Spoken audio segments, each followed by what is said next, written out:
મહારાષ્ટ્રના CM Ajit પવારનું plane ક્રેશમાં નિધન. વિમાનમાં સવાર તમામ 5 લોકોના મોત. બારામતીમાં લેન્ડિંગ દરમિયાન આખું વિમાન સળગી ગયું. પીએમ ગૃહમંત્રીએ મહારાષ્ટ્રના મુખ્યમંત્રી ફડણવીસ પાસેથી અકસ્માતની જાણકારી મેળવી. વડાપ્રધાન નરેન્દ્ર મોદી અને ગૃહમંત્રી અમિત શાહે મહારાષ્ટ્રના મુખ્યમંત્રી દેવેન્દ્ર ફડણવીસ સાથે વાત કરીને અકસ્માત વિશે જાણકારી મેળવી છે.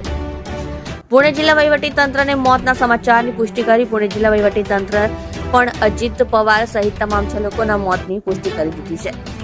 ડીજીસીએ અકસ્માતમાં 5 લોકોના મોતની પુષ્ટિ કરી. નાગરિક ઉડ્ડયન મહાનિદેશાલય ડીજીસીએ અકસ્માતમાં 5 લોકોના મોતની પુષ્ટિ કરી છે. ડીજીસીએ અજીત પવારના વિમાનની વિગતો શેર કરી. તારીખ 28 જાન્યુઆરી 2026. Operator VSR aircraft type Lear jet 45. સ્થળ બારામતી એરપોર્ટ મહારાષ્ટ્ર. મુસાફરો ક્રૂ સહિત 5 લોકો. વિગત: બારામતીમાં એરક્રાફ્ટનું ક્રેશ લેન્ડિંગ થયું. વિમાનમાં મહારાષ્ટ્રના ડેપ્યુટી સીએમ અજીત પવાર પોતાના અંગત સુરક્ષા અધિકારી અને એક સહાયક સાથે હાજર હતા. તેને 2 ક્રૂ મેમ્બર ઓપરેટ કરી રહ્યા હતા.